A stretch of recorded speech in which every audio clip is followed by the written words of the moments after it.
Hey, everybody. Welcome to the People, Purpose, and Profits Business Coaching Podcast. My name is Brian Buck, and my wonderful co-host is... I'm Kat. And we are excited to talk to you about the topic of simplicity. Kat, kick us off. Well, I'm so excited to talk about this because I notice how many entrepreneurs and business owners really trip over either their mind or the process. So we're going to take a look at, the mind in itself, some of the beliefs that maybe people have, and how to really simplify, your own thoughts to get to the results. And then we're also going to look at the process, because I do really believe, especially for people who are starting out or the ones that don't see results, it's usually because they have too much on their plate, and their foundation is full of things that they don't necessarily need at that point in time. Tell me, what is your experience as far as when you started out or became your own boss or became an entrepreneur? Well, there is so much to this concept, because I think about with simplicity, it even comes down to who do you serve and what do you do? Because I've always found, given the work that I've done in the past, I help anyone from executives to entry-level workers on how to solve a process flow up to organizational strategy to increase, the impact within 5 years. And I can help people from leadership development to creating goals. And all of a sudden, when people say, what do you do? I lose everything. Because it's everything. And I'm trying to explain everything. And that loses the simplicity, But when I realized I could turn it down and say, what do you do? Is I say, I help people put more money in their pockets. Huge. Now people get it. Like, everything that I do is in service of helping them with that. And so I think that is one piece of simplicity. I think the other one in my work, and this is kind of related to some of the work that I've done in the Toyota production world, and you touched on this, is what we would call as work in progress. It's having too many things on your plate. If every one of those took you 2 months to do it, if you did them on your own, and if you did 3 projects that took you 2 months, that means all 3 of those projects wouldn't go live until 6 months, because you would never get anything done, because you're balancing all 3 projects. And while it would have taken you 2 months to get that done, so now the balancing and the juggling is now adding complexity. It's now making you being pulled in many different directions.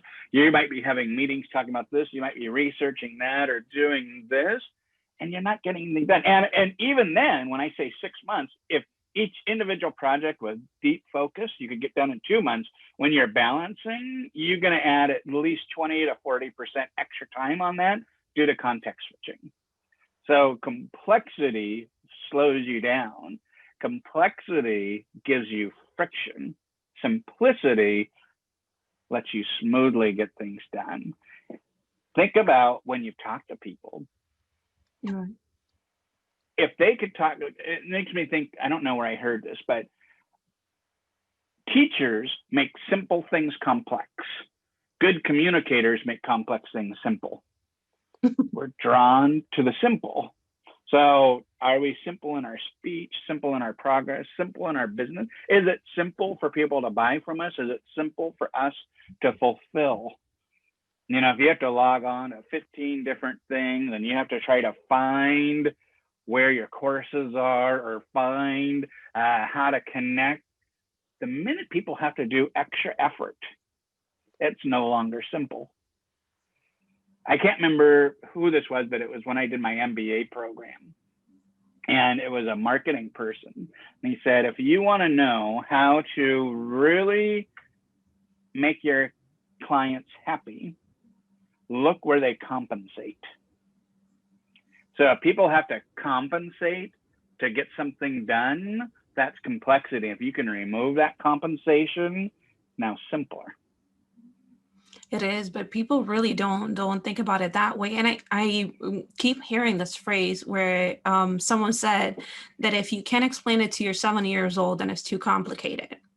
Yep. And it's so true. And something, because I do specialize on working a lot with coaches, I realized that one of the things that we do is, try to have a course and have a one-on-one, and then do a mastermind, and then do a webinar, and have an email list, and be on like 20 different platforms, and have a book, and have a website. So all of these things tend to overwhelm us. But the truth is, in the beginning, I don't know who it is that said it, and it really clicked for me. And I started, teaching this to my clients. It's focus on the things that bring you money first. Money first, fame after. So, Yeah. but the thing is, and it's really interesting, the reason why people do so many things is, first of all, because they don't know who to believe anymore. And second of all, because there is a fear that if they're not doing that, they're not being perceived as a professional, or they're not perceived as having it together. And the truth is that the real transformations happens in conversations where the person who you're talking to sees that you actually understand their problem, and you can take them from where they're at to where they want to be. It's as simple as that. And anything beyond that, it's complicated. Right. Well, I think about it's probably has posted by the time this comes out, our interview with Sean Q. And you and I did his great challenge. And he even brought up this great thing on, especially for coaches or solopreneurs or content creators. It starts with the simple thing of having conversations. The more conversations you have, the more people you are making offers to, and the more people you are selling to. Simple. Yes, you probably want to build brand and websites and presence and all of those things, but that process is always longer. It takes a while to build it. Right, exactly. So if you focus on the simple, what's going to move the needle? Having more followers isn't going to move the needle unless you are offering. And if people aren't buying from you yet, that's because you probably haven't had the right conversation. So I think once again is work with a coach to be able to see what is the simple thing that you can do now. And I love that, because you're right. Similarly, when I was talking about the 3 projects, one of the ways that I coach people is, okay, if project 1 is going to give you $200 a day, project 2, $300 a day, project 3, $600 a day. If you didn't launch until 6 months later, how much money did you lose? So it would have been 2 months of $200 a day, a month of $300 a day. That's a lot of money left off of the table, because you don't even start earning. So like, if, simple is, how do you set up your systems so you start getting paid quickly? And then when you start to see income, then you're not as worried about some of these other things, because we do all these other things primarily out of fear. Like, well, I'm not getting anybody because I don't have enough presence. Like, well, you're doing this stuff, but you're not having the right conversations that actually transform, if that makes sense. Right. And simplicity makes everything, move forward faster. Because as you said, if we start out with the simplest thing, which is a conversation, we can, learn to narrow down some of the things. Because as I talked to you, before, I told you I started out as thinking I was going to be a coach for anxiety and depression. It's something that, I've dealt with. So I thought that was going to be my specialty. And the more I talked about it and the more I engaged with people, I still help. I still have clients that I work with on that. but that's not where my passion is. My Mm, passion is in discovering people's potential and helping them yep. understand their minds, helping them see a better vision of their future, and then step into that and understand where, like, what's the gap. Mm, And, I couldn't have understood that would I not had those conversations. And that's why the key is in simplicity. Would I have yeah. set in my head or assumed things, I would have definitely not come to that conclusion. Yeah. Yeah. You also make me think of something. I don't know where I learned this, but I think there is, when you want to think about revenue goals, one of the first revenue goals you might consider, and I think you could go either way, is what's going to give me the revenue just to meet my business expenses, especially if you're not independent yet.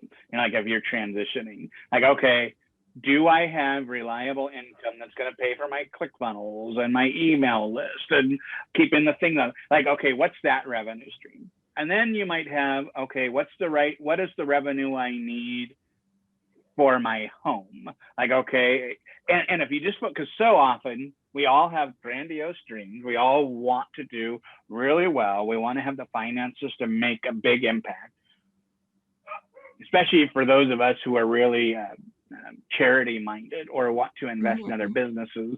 We want to do that. But if you focus on the simple things, not the sexy things, but if you say, what do I need to do to take care of my living, take care of my business expenses? And if you get a system set up for that, then you can go to the next level and you don't have to worry about those because that's taken care of. So that's like a simple plan that then frees you up to take things exponentially. Right. And I do want to encourage people to take a look because, you know what, Brian, you're absolutely right. And I can guarantee there's going to be people, watching this and they're going to be, but there's always that but, you know. Yeah. So listen, we've been in this for quite some time now. We've had those thoughts. We've seen other people have those thoughts. So if you think there's a but in there, you need to get your butt in there. Because Right. it's really like when you get down to the action, and I think that's probably one of the simplest things to do is to get into the action, because some or like a lot of your answers are going to come from that. Right. And it's, especially if you really look at living expenses, they aren't that much in the scheme of things, especially if you are hell yes on your dreams. If you're maybe and you're kind of dabbling, if you're like, I'm going to cut out everything that's not important to be able to do this, then you even see what you're spending can probably lower. But yeah, I think you're exactly right. I like when you're talking, you made me think excuses are a form of complexity. If Yeah. you want to come up with all these reasons why you can't, you are adding more complexity versus if your heart's telling you, you know what, simple is the best way to go. Why am I ignoring advice that I know will help me? Well, because there's always fears. There's Right, always, and I do think there's a lot of confusion too. Because I right. know there is, especially when you step into the space of being your own boss, then you're going to have a lot of people that will come at you to give you advice that they don't have any backup on. Mm, But they yep, seem so convinced of what they're talking about that you'll right. follow, get burned out. And that's another thing, is to test things out, Yep, because that's a really, a secure way, a sure way to make sure that something works or it doesn't. yeah. Well, I also think I might have shared this before, but Right? do you know what the best diet ever is? The one that you stick with. Like the one you stick with, right? So, from a simplicity standpoint, if you take advice, stick with it for a while. You might take some stuff and adjust it to fit you and your needs a little more. But if you're doing this person's advice and that person's advice, you don't give yourself enough time to make it your own, because the best advice in the world is really good for that person, but then you have to figure out what's the best advice for you. But instead of trial and error all the time, you can be able to say, okay, let me try this for this long. Like we just did, I just recently did a mastermind on 2021 planning. And for me, I really focus on a quarter. What am I going to do for 3 months? I know where I want to get to the end of the year, but my detailed planning, because I know I'm going to learn in 3 months and I'm going to make adjustments. So I'm not going to spend too much time going really deep. And I think from a simplicity standpoint, if we think, okay, what advice, what method am I going to do? Give yourself a month, 2 months, 3 months, and say, that's all I'm doing. Once again, we're getting into that limiting our work in progress, limiting all of the other things we're trying to balance and budget, and just focus on the critical few things. Right. The key to success is baby steps. It is. We're going to get a culture of progress by actually making progress. We say that, but then we're doing baby steps in many directions because we're doing so many things. It's supposed to be baby steps towards one place. And once you reach that, then you move on to the next. Right. And then you got to look at your map, see where you're at, and then make adjustments or continue. You know, I talked about Kaizen recently. You know, once you do a test or once you get to the 1 month mark, 3 month mark, that's when you go, okay, am I going to adopt this and keep going forward? Am I going to adapt it? Am I going to change it? Or that advice sucked, I'm going to abandon it. And now I'm going to really focus on the next thing. But each of those are almost like scheduled pivot points or pivot opportunities versus I don't feel like it, so I want to pivot. Like if we just kind of go with our feelings, we're going to pivot all the time because fear, anxiety, or if we're just not feeling it. You know, successful people move forward even if they don't feel like it. Right. And making some order in your thoughts as well. And I know we talked about, you know, embracing failure because that is the simple way to go. I really do believe that because as long as you fight against it or hope that it won't happen to you, then you're really not giving yourself the permission to grow. And that is the simple thing to do, to embrace. It may be painful to accept it because there's a lot of attachment and there's a lot of, you know, fear that comes with it, such as I'm not going to be accepted or I'm going to be criticized or all these other things that happen underneath that thought. But, you know, take a look at it and bring it down and really understand yourself to see what that means to you. Right, right. You also make me think that's a whole nother episode is if you're not getting criticized, if you're not failing, you're playing it safe. I'm a huge fan of Rich Litvin, and he was saying, if you have a goal you can achieve by yourself, you're not dreaming big enough. And I just think that simplicity piece, if that really became your identity or the lens you're going to choose, then that stuff becomes part of the process. It's not a barrier. You're like, yeah, I'm getting some haters because I'm saying stuff that's in their wheelhouse, but I'm fully being me. I'm bringing my full self. I'm not bringing my accepted self to others that aren't going to buy from me anyways. And you know what's interesting? I was thinking as you were talking, you know, I created some boundaries for myself and I made my business very, very simple. And I used to be the person that kind of like try to help everybody and, you know, kind of jumped on everybody's project because I didn't want to be the person that looked bad.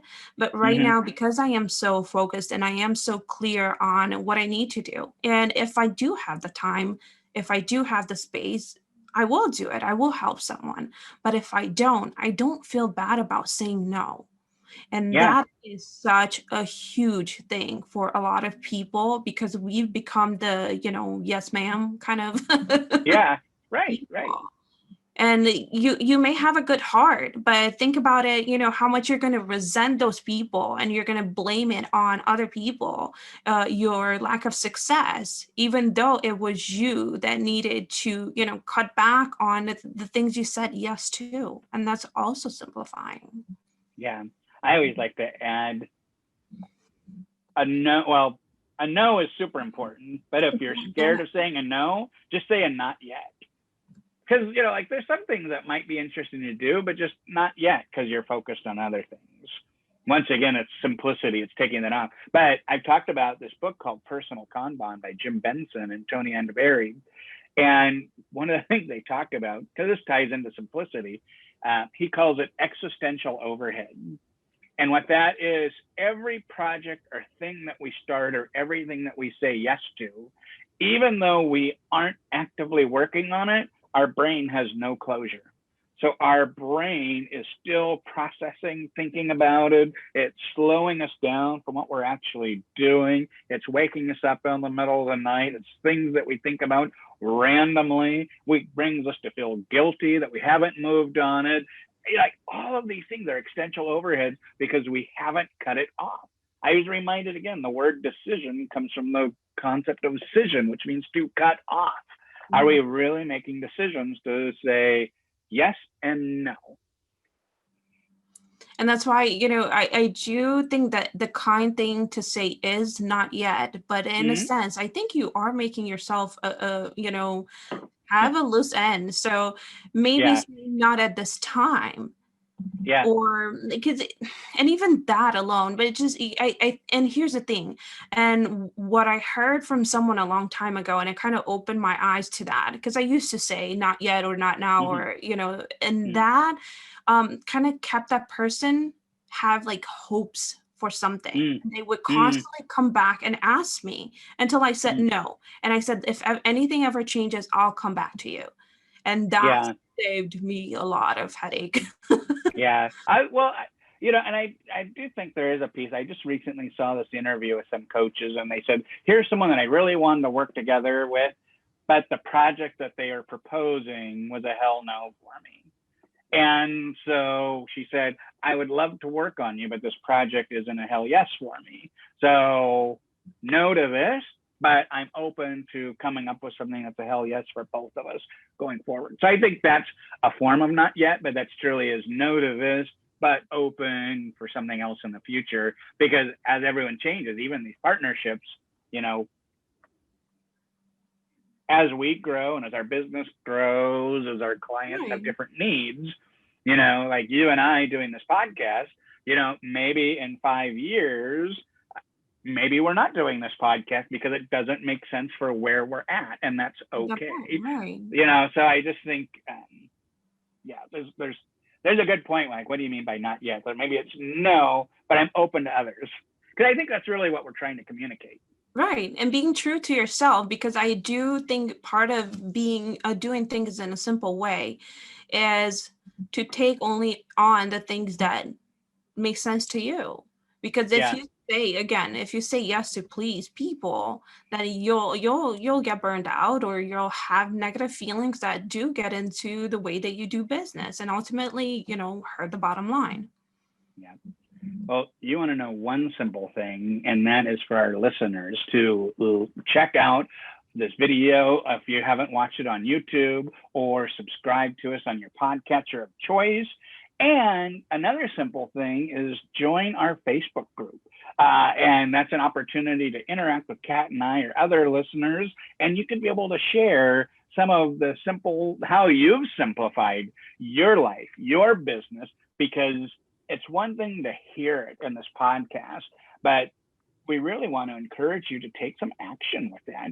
Simplify one thing, just remove complexity, remove extra stuff, and keep that focus and bring it to the group and share. We would love to celebrate, because we know in our experience, simplicity is going to give you more progress and take you further than you would with all the juggling or extra stuff that you're doing. Absolutely. Okay. Thank you, everybody. We'll see you soon.